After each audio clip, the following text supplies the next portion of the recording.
Welcome back. You ready for the last session? Yeah. All right. This is where we get your questions answered. This is where we take the concerns that you have, the areas of your job you want to be able to do better. Maybe you already do it very good and you have had an idea to do it better you'd like to run by everybody. This is the real production part of the program. We've laid the foundation for you. We've given you the means to do it with a method, a system, right? Now that's all we need to do is take the specifics and let's workshop it and see if we can come up with some really good ideas for some of the more pressing situations and problems. Who would like to be the first to tell us their life history? I mean, talk about their situation or question. Anybody at all? I have a question. Yes, you do.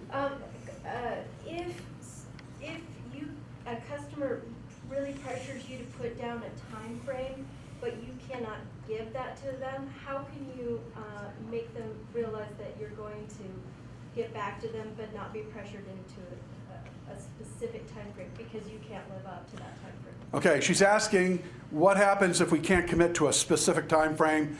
Well, the best way to do that is, there's nothing I would like to do better is to nail it down to, this time frame. But as you can imagine, if somebody was at your house and they encountered a special situation or problem, you'd want them to stay there and take care of it till you're completely set up. And that's what we have to do. It's not because I don't want to. We just want to make sure that we don't tell you something that we can't live up to. But then maybe you can extend it out to something, I can promise you it'll be in the morning, or I can promise it's going to be in the afternoon, okay? But don't fib to them. Does that help? Anybody else got any ideas on that?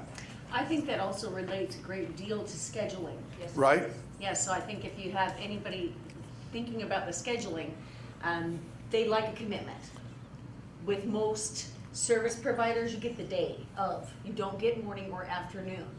But if it does change, my thoughts were, if this person really wanting a time frame, the minute you can give them something closer, I would contact them and give them an update if you can commit. And that makes them feel better if you can change that. Now, I don't know if this would work in your company, but think about this, because I think it's, over in my area, I think it's CenturyLink. What they do is they say, we can commit to you that it's going to be this day. And I said, well, geez, I can't be around all day. Are you going to be fairly local? Well, yeah. Could we have your cell phone? And what the service tech will do is give you a call when he's within 20 minutes of you. Would you like him to give you a call? That way, no matter where I'm at in Puyallup, heck, it only takes me 10 minutes to get home. That would be another way maybe we could do that. So give that some thought of how that would work. What do you think of that, guys? Well, and I do that with, I don't offer that, but if it becomes a time restraint for the customer, they gotta be somewhere in the afternoon, I'll book them for the morning. They'll actually request, can I get a service call, or maybe a call like 10 minutes before, I'm like 2 minutes from the house. Absolutely. What's the best number to reach you at? I'll ask the I think that also helps because, with me, when I was working for my dad, I can't get away all the time. If we're busy and got sales customers, blah, blah, blah, I can't be, like you said, can't be waiting around all day long for a text to come in and hook up my internet or hook up my TV. And so it's nice if you can give them your phone number, your cell phone, and say, hey, I just work right down the road. Maybe you can give me a call when you're pulling up to my driveway and I can meet you out there, rather than having to wait around all day long if someone has to work. Yes. The issue that we experience is that this is already in effect. This is what we do. However, on the other end, we tell the customer, yes, we'll give them a call first. It's written all over the installer's paperwork. It's noted. It's discussed beforehand, but it's not followed through on their end. So it comes back to us that nobody's called me, nobody's told me, and I just got a call that now I've missed my appointment. I'm being charged this fee and blah blah. I've got to reschedule, and I'm not so sure that. I'm not so sure the answer to this is that it shouldn't be with the actual tech. The tech is out there knowing what he's doing, or the install person. They know where they are. They know that name is somewhere for that day, correct? Correct. All right. At that point, I'm getting ready to go to the Tacy house. I know I'm going to be finishing up here in about 15 minutes. It's going to take me 10 minutes to get there. That's 20 minutes. I'm going to give Tacy a call and let him know that I'm about 30 minutes out. So no matter where I'm at, I've been told already that he's going to call, so now I'm expecting that, and now I can respond, go home and meet him, and that way I'm not just sitting home waiting for him. I think that would be a great way. Talk about it some more. That's what we do. It's just that the outside technicians don't do that as they're supposed to. What- What about making it a policy that It every is a installer, that policy. you, They're supposed to. so they're supposed to follow What's every your time? advice to enforce that? Because it's Well, already. it's not an enforcing, it's for- just, it's not that it has to be. It's communicating with the text. What we want to do is, who are the techs in the room? Do we have any other techs in the None. room? Okay. I would get the techs in a meeting and just explain how we're going to do this and why we're doing it. Okay?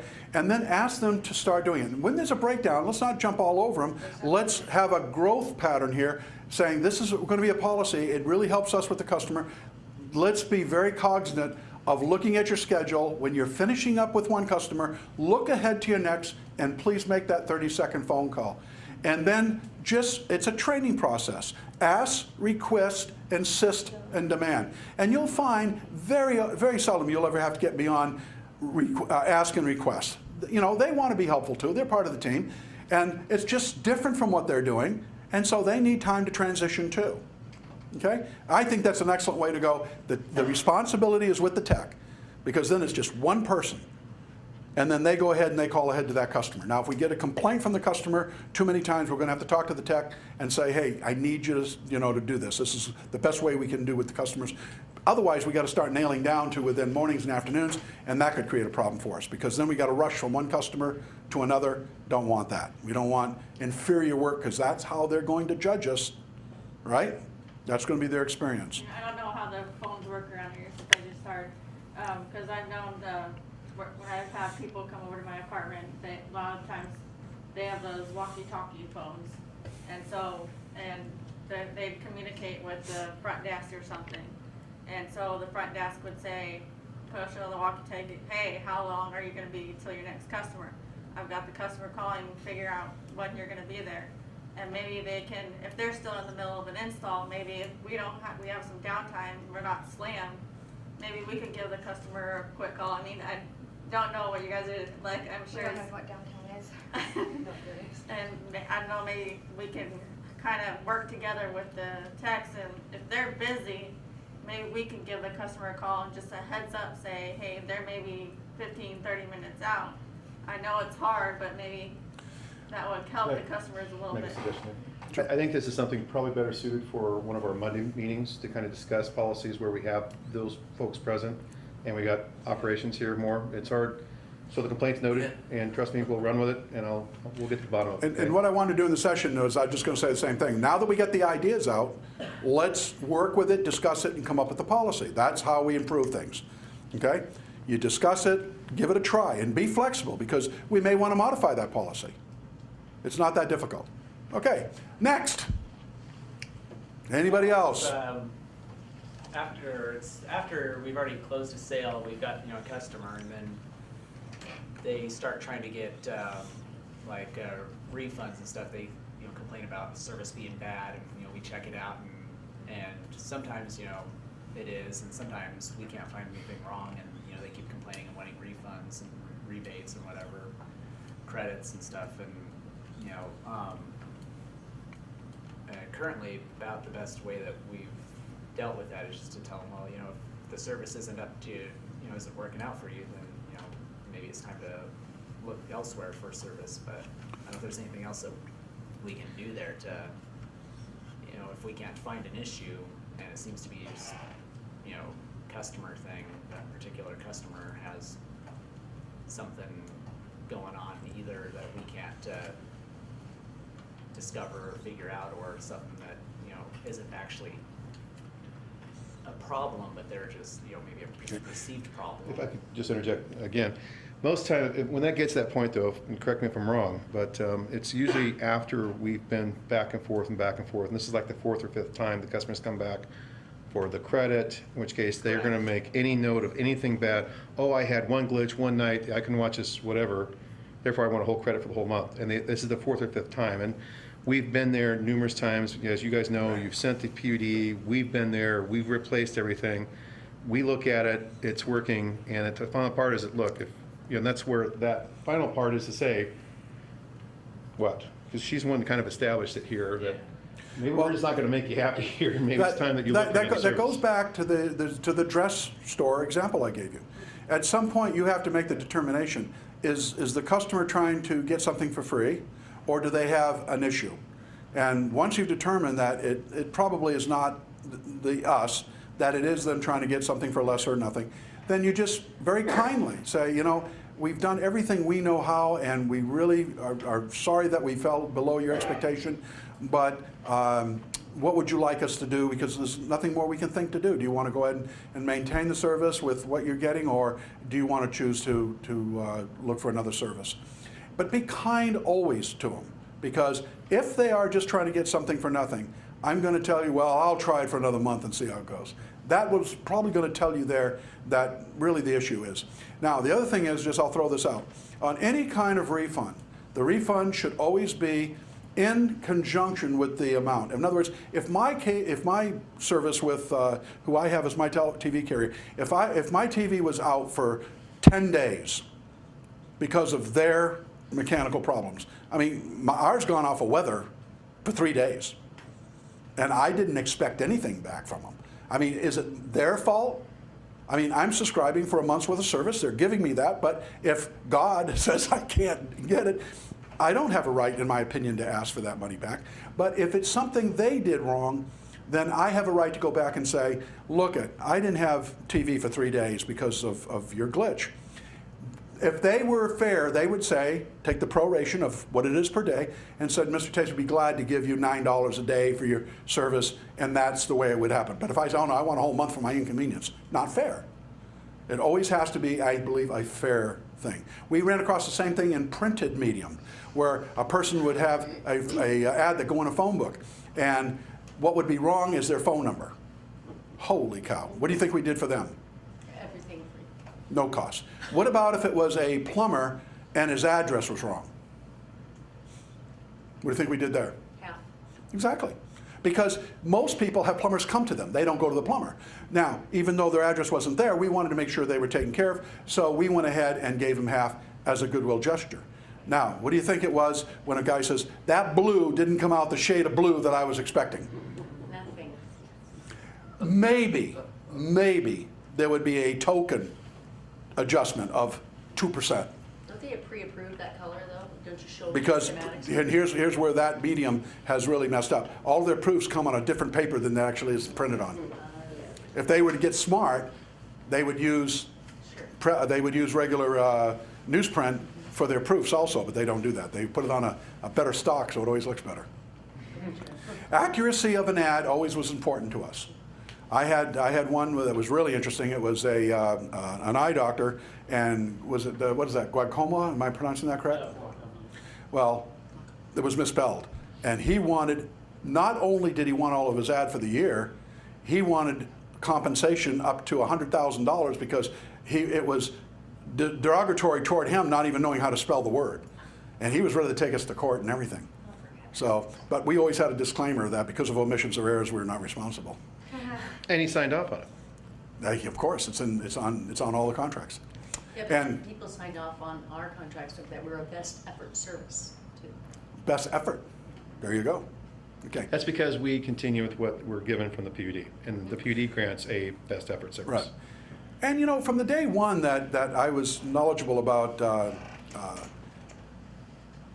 iFiber Communications, I knew that just because of your leadership past, that problems that come up, he's always been very good at going and correcting things as we go to get systems in place. Now, you know why policies are written. Anybody know why a policy is written? Little companies have very few policies, bigger companies have more policies. Why? To protect the government. Exactly. What happens is, a policy is usually not written until something goes amok. Then we write a policy to protect ourselves against that. Not that we don't have a guideline for operations, but most of the time, firm policies are written. You get to big companies, you have big policies, big books of policies. And I try to tell businesses, try to minimize that. Make sure you have guidelines that people will respect and work with that. Okay? Anybody else, sales, customer service that you'd like to talk about? Any situation? Yes, sir. This is outside sales, by the way. Yeah, yes. So,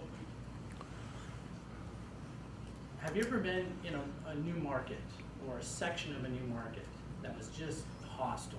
We've got our biggest competitor out there, who is, for, just in summary, kind of playing some dirty pool. Who are they? I mean, not newspaper. the name of the company, the newspaper, okay. The newspaper. And it started off kind of that way when we first got into the market, and kind of settled down, and now it's gearing up again. Have you ever gone into a market or part of a market where it was just a hostile, even before Should I tell them, Kelly? even Go ahead. Before you said hot. In 1982, we had a divestiture of the telephone company. Do you remember? 1982, we broke up the AT&T monopoly.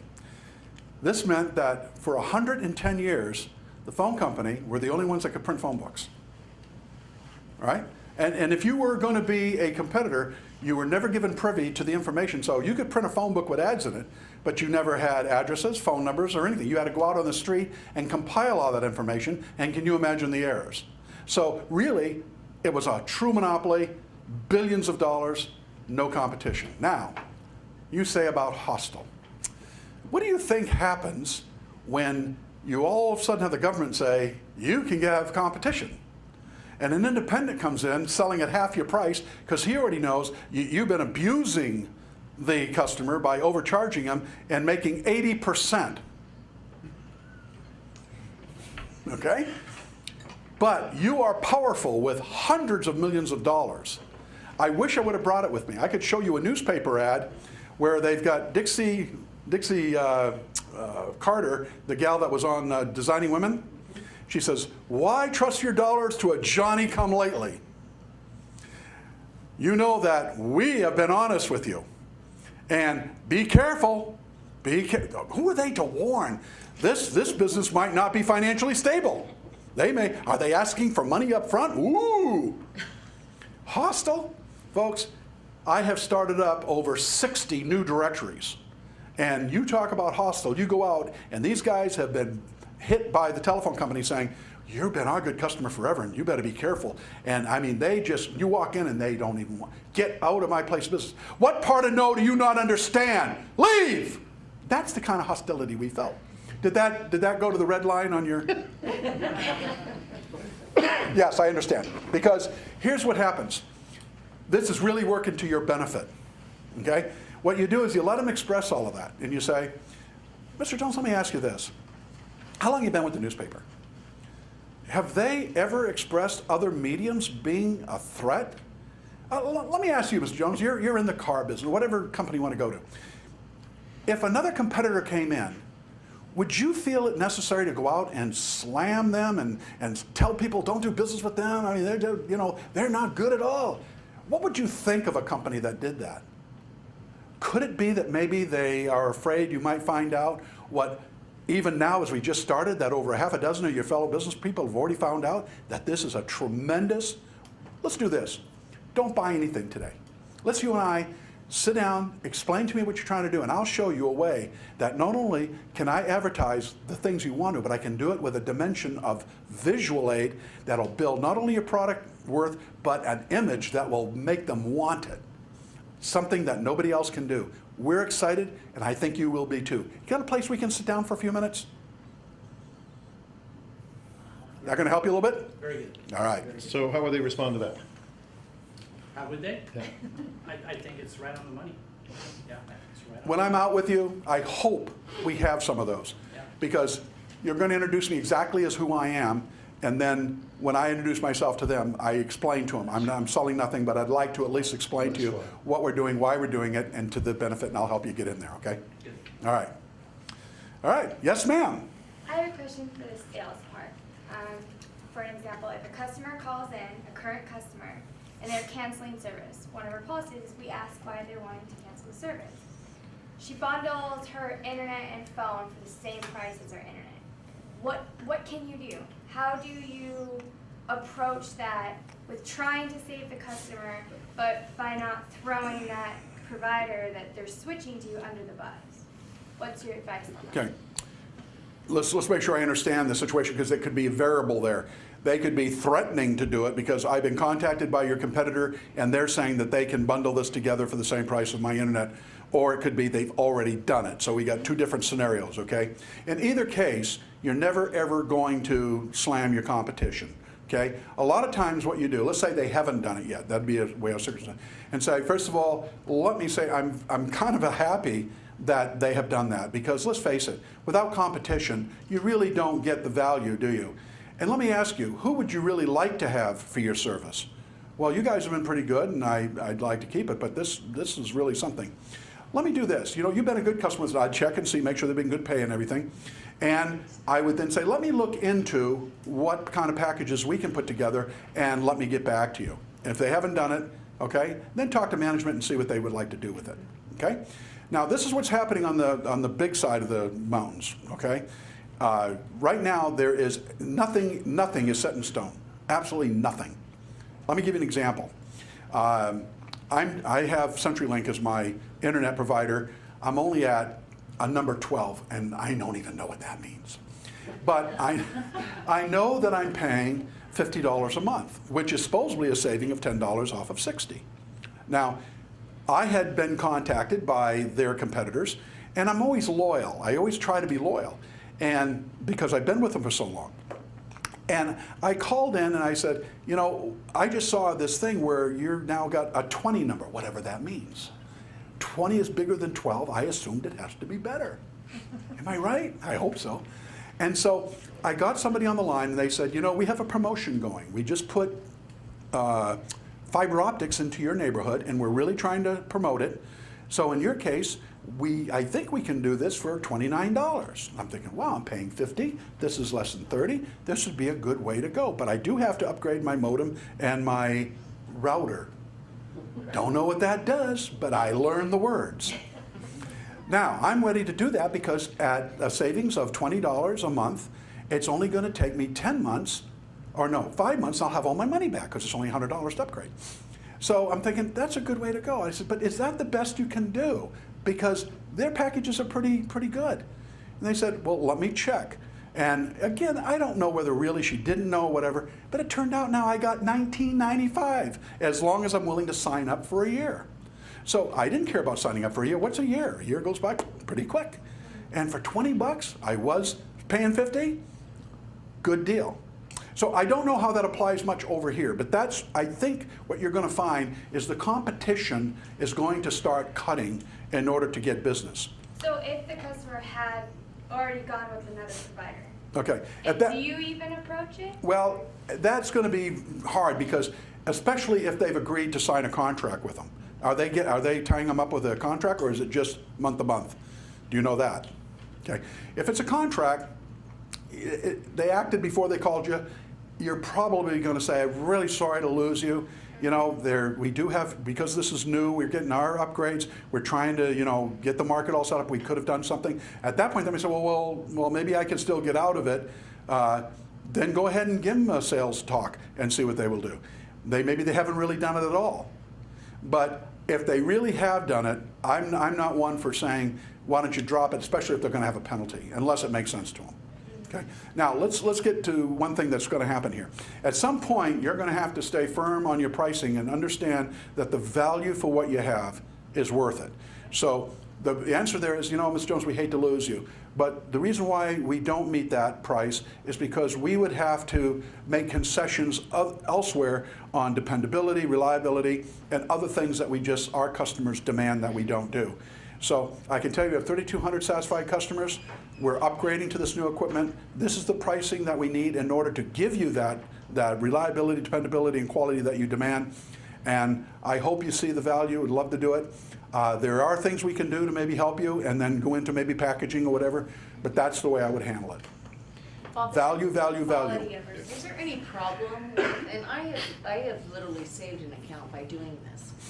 We have copies of all of our competitors' ads. Right? Okay, and it's been given to the girls to keep up with your competition and what they offer. And I've literally pulled out a brochure and showed them the asterisk and the small print, and they were not made aware of it. And that saved the account. Now, is that throwing them under the bus, or is that just presenting them with facts? And I think that's important, because I do want to make sure that's not what we do when we talk about the facts and comparing the competition. You're not out there saying bad things. You're just citing the facts of what they put out there. So that's not really. Now watch how I do this, because this is how you get out of any problem. using third person. You know, Mrs. Jones, I've heard about that before, but we've had some other customers call back and said when they read the fine print, they found out about this, this, and this. Were you aware of that? Notice I'm not saying it. Who said it? Who said it? How did I get there? How did I get there? I've talked about my customer. You know, I've talked to some of our customers that pointed out, and this is what they found. Remember? I understand what you're saying. We've had other customers that told us this, but here's what they found. So you're changing it up just a little bit, but use that bridge. Get into third person. Answer almost all of your objections in third person, because that way you can never, ever fall prey to pressure, manipulation, or slander.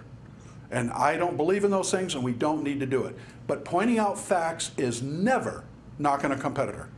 Knocking a competitor would say, well, I can tell you right now, you're not going to be as happy with them as you are with us. That would be wrong. Absolutely wrong. Okay? We don't need to do that. And the minute you do that, you're showing fear, and I would leave you because you're telling me that you're scared of them. You know, Mrs. Jones, I have nothing bad to say about the company, but I have had customers come back to me and said when they saw the fine print, they're telling me that they had to do this, this, this, and this. Were you aware of that?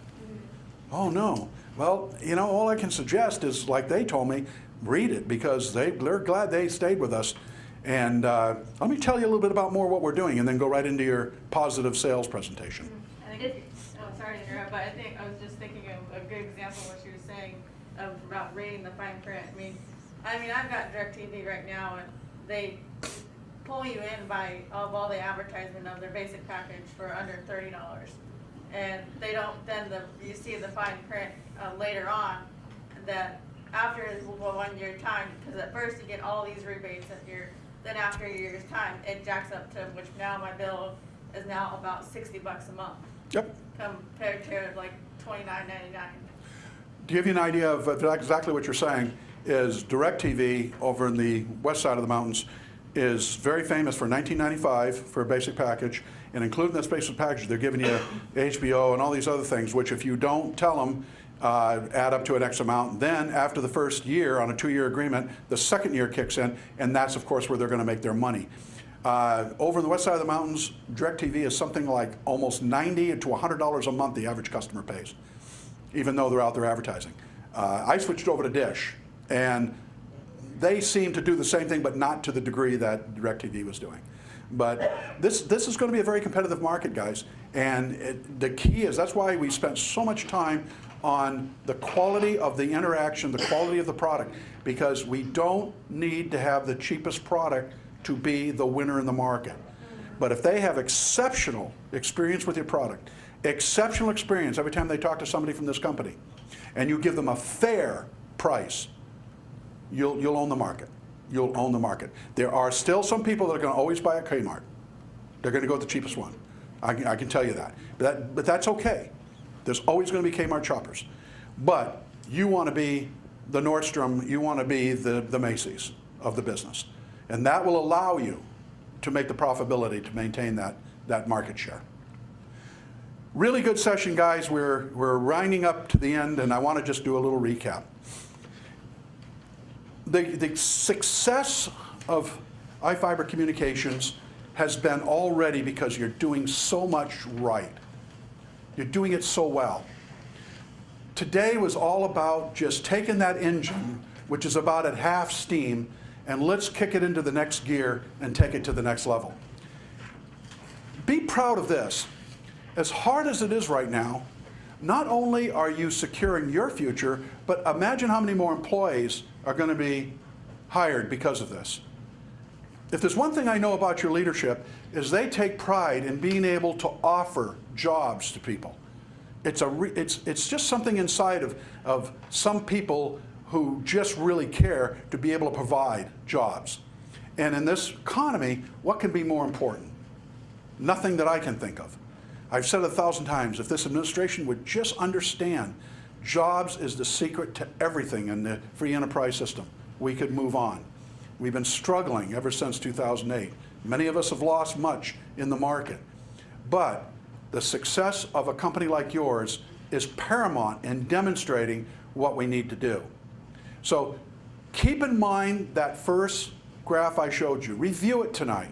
Go through that sheet and see about the different attitudes and how they come in, and you'll understand how every great business follows that pattern.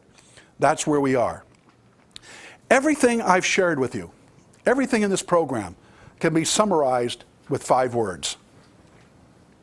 I use this at the end of every one of my programs because I believe in it so heartily. It is with my company and with the over 1,600 companies that I've served that I have shared this with over 100,000 people, much like yourselves. I've asked you to be visionaries. Now, your leadership already has that, but be a more personal visionary. Where do you want to be in your job 6 months from now, a year from now? How well do you want to be doing it? Maybe you see yourself in a leadership role 2 years down the road. Start thinking about where your life is going. Make tangible goals as part of your everyday living. Folks, anybody who just wanders through life and lets time pass without goals is a lost soul. Set goals for yourself personally as well as professionally. Have a direction. That is one of the most fulfilling things, not only obtaining them, but the journey to get there. Be a visionary. Desire, that one I can't help you with. I can't climb inside your head and your heart to understand how much you want this, how much you want to grow. I understand there are people who just say, you know what, life's fine, I'm good. I'm just going to kind of kick along. You know, whatever happens, happens. I'll deal with it as it comes. I can't live that way. Personally, that's just, I can't do it. The happiest people I know are the people who have dreams and they have this burning fire inside them. Their gut just, yeah, I want it. I want it. I could share with you just a personal story. I wanted very much to always live on a lake, live on water. And I worked for it for 30 years. And I got it. I moved to Livingston, built a beautiful house on an acre, 175 feet of waterfront, all bulkheaded. I remember the first night I laid in my bed, no curtains on there because I didn't have a house around me for a quarter mile. And I just looked out over the lake as the moon shined on the lake and I said, I did it. I did it. I live on a lake. Do you know how long that joy lasted? I mean, I enjoyed going out on the boat. I enjoyed the lifestyle. But the greatness of it was over very quickly. I actually enjoyed the striving more than the obtainment. And you know what I figured out? Kids and grandkids are more important. So I dumped all of that, came back in 2001. Now it's the kids and grandkids. Oh, to be a grandparent. Yes, indeed. The only reason to have children is to have grandchildren. Next is commitment. And if that desire, by the way, isn't in there, if it's not burning, you need to give me a call and let's talk about why it's not there. I mean, believe me, folks, if you don't have something inside you that's pushing you and motivating you, you got to ask yourself why. Commitment. It's tough to ask people to do this. It's one thing to be involved in a company like iFiber Communications. It's easy. I mean, you have a job, you got a role to do, and you do it. But I'm going to ask you to consider committing yourself to it. You know, there's such a huge difference about being involved in a company and committed to it. Probably as big a difference as there is between a hen and a pig and a bacon and eggs breakfast. You see, in that situation, the hen is involved in the breakfast. The pig's committed. Now, I'm not asking you to die for iFiber Communications. I'm not asking you to do that. I'm saying take a look at it and say, once you commit yourself to something, I see people really surge because they don't give themselves a way out. They're saying, you know what, I'm going to do this, I'm going to try it, if it doesn't work out, I'll do something else. But when people commit themselves, magical things happen because now nothing is distracting from the creativity of what it is they can do to move forward in their careers. And there's people in this room that we probably going to need down the road to be able to manage and train other people. Does that make sense? You can't grow a company by bringing in outsiders all the time. You've got to take the talent who understands the culture besides the mechanical things of the job to grow a company. We need people. It's the greatest asset we have. Faith. most powerful word in the English language, in my opinion. It has been said that with faith, you can move a mountain. It's been said with faith that you can accomplish anything. With faith, one book I read said that it could make a blind man see, a deaf man hear. In that same book, it said it could bring a guy back to life. Pretty powerful word. Now, I have been telling you about faith through this whole program, but I kind of crossed it up and confused you by using the word belief. As you believe in yourself, as you believe in your company, as you believe in your product, as you believe in the growth in the future, so you'll be successful. It's that simple. You're the ones that got to make the decision. Where do we want to take this company? It's already a multi-million-dollar company. Why couldn't it be a $10 million company? Why not a $100 million company? How many remember Microsoft in the mid-'80s? Do you know how many millionaires Microsoft produced? Thousands. No, literally, thousands of millionaires, one company. I have one of them living in across my back fence. He's got about 8 acres over there with several family members' houses on it. His name is Pack. Boy, he's a brazen old guy, but get that much money he can be, I guess. You can take it wherever you want, guys, but it can only move as fast as you fulfill the vision of leadership and be willing to help one another, grow the company, get new people in, get the dollars in, because as profitable as you are, that's where everything comes for you.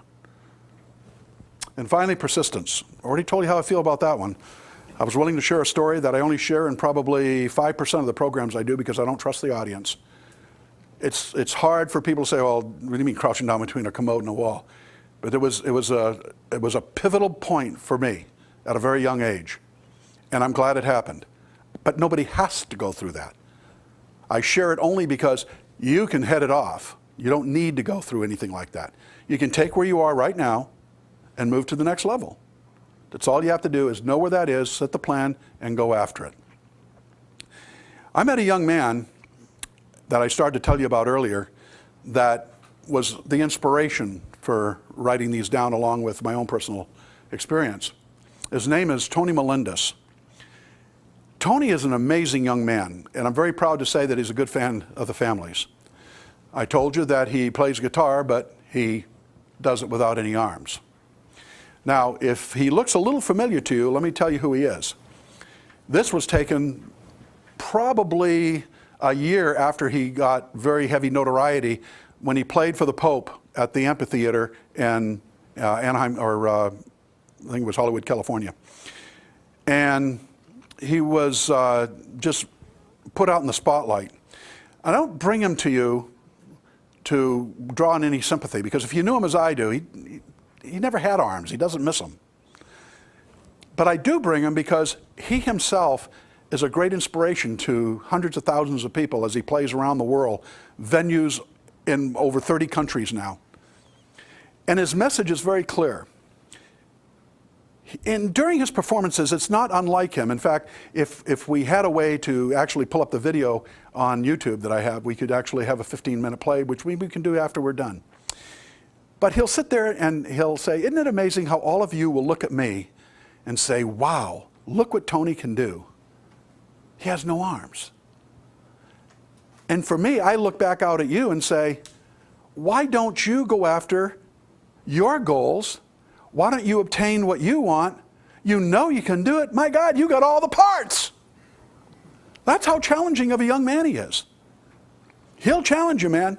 He'll get right in your face. Why can't you do it? Of course you can do it. That's who he is. Now, I watch my audience very carefully. In all the years I've been doing this, I can only say this about 30% of the time, maybe 35. I make guesses, predictions.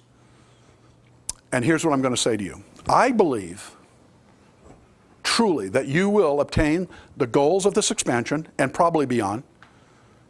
And I know you will. And I have a very definite reason for thinking that.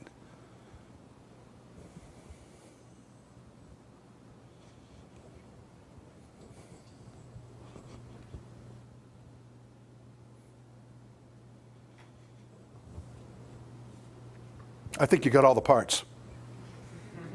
Thanks for having me, guys. I'm as close as the phone. Please call if I can be of help in any way. Thank you very much.